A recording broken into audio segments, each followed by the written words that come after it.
샬롬, 기쁨의 50일 4월 27일 토요일 새벽 하나님께 올려드립니다. 함께 마지막 날에 찬양 부르십니다.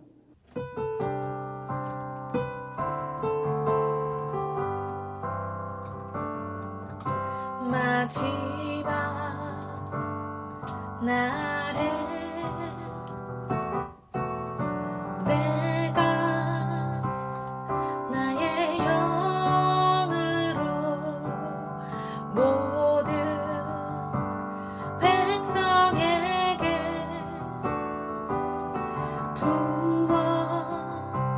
부어주리라.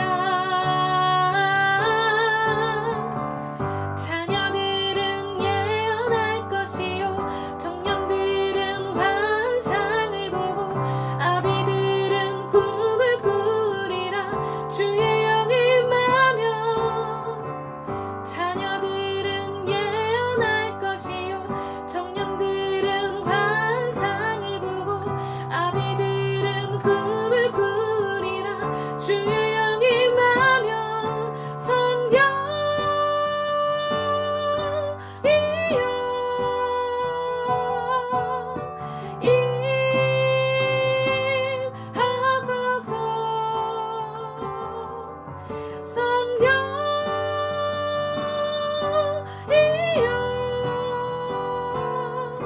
우리에게 임하소서.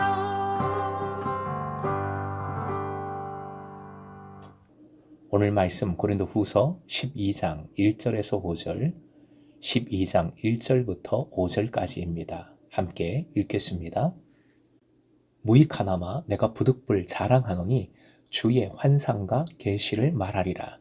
내가 그리스도 안에 있는 한 사람을 아노니 그는 14년 전에 셋째 하늘에 이끌려 간 자라. 그가 몸 안에 있었는지 몸 밖에 있었는지 나는 모르거니와 하나님은 아시느니라. 내가 이런 사람을 아노니 그가 몸 안에 있었는지 몸 밖에 있었는지 나는 모르거니와 하나님은 아시느니라.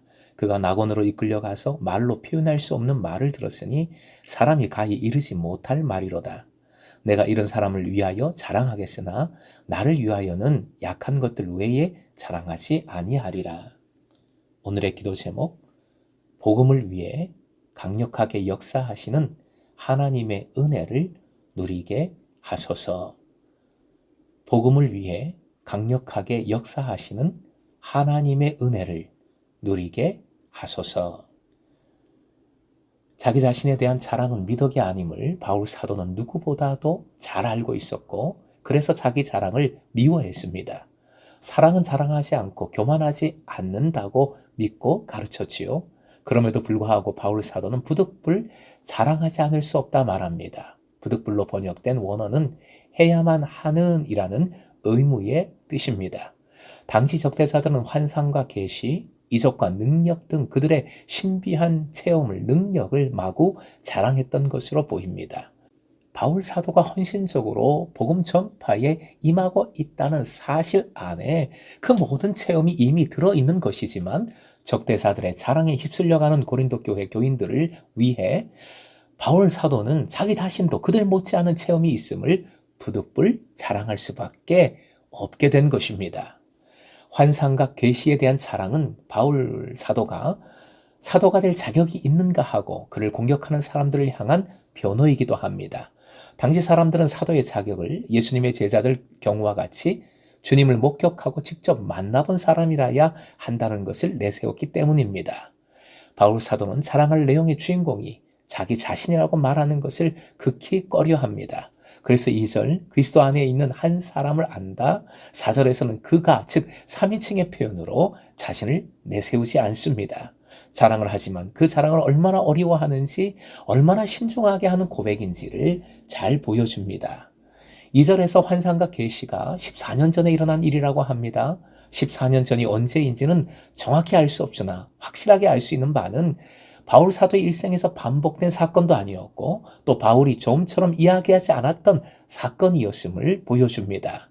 그가 셋째 하늘에 이끌려갔다 합니다. 당시 유대인들은 하늘이 여러 층으로 되어 있다 여겼습니다.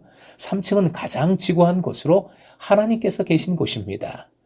바울 사도가 몸 안에 있었는지 몸 밖에 있었는지 자신은 모르고 하나님은 아신다 하는 표현이 2절, 3절에 반복됩니다.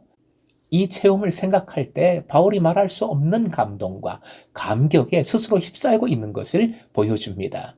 하나님만은 아신다는 것은 이 체험이 하나님께서 행하신 일로서 진짜임을 강조하는 표현이지요. 4절 3층 천을 낙원으로 표현합니다. 낙원의 원어 파라다이스는 신약에 3번 밖에 나오지 않습니다.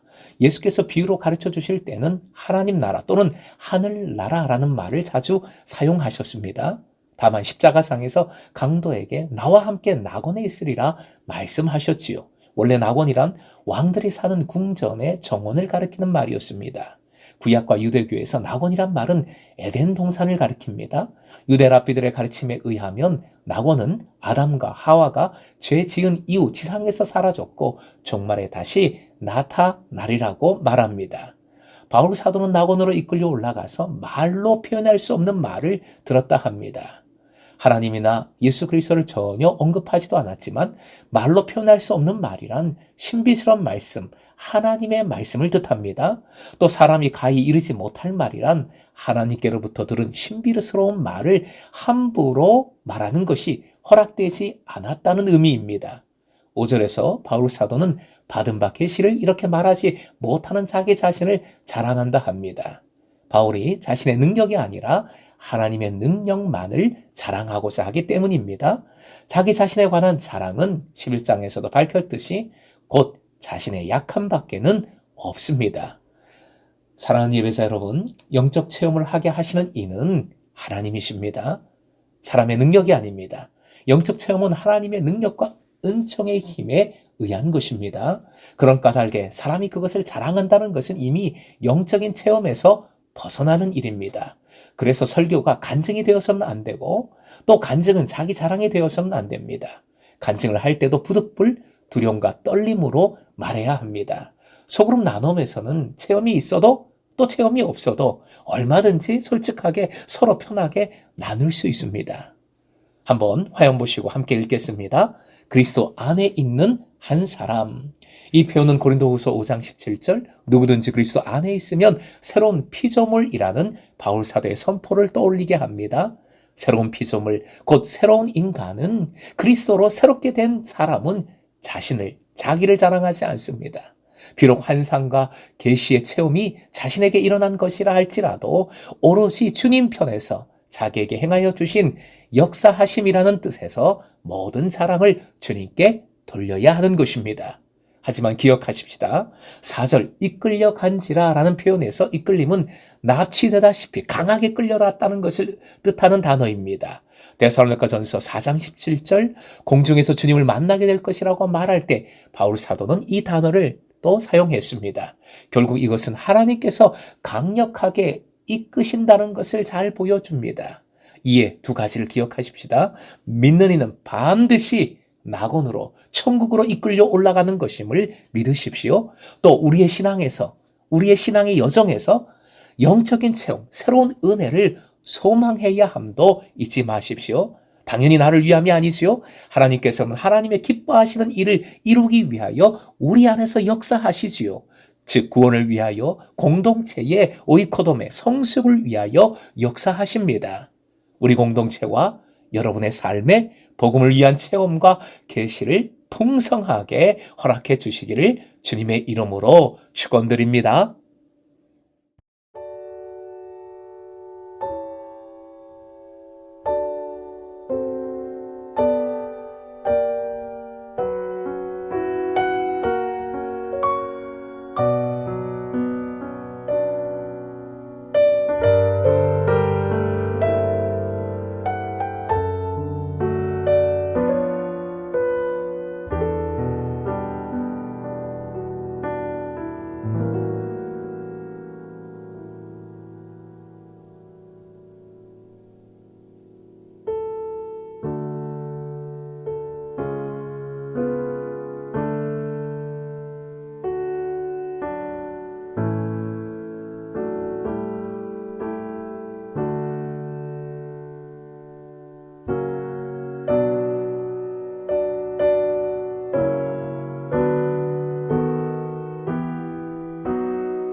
주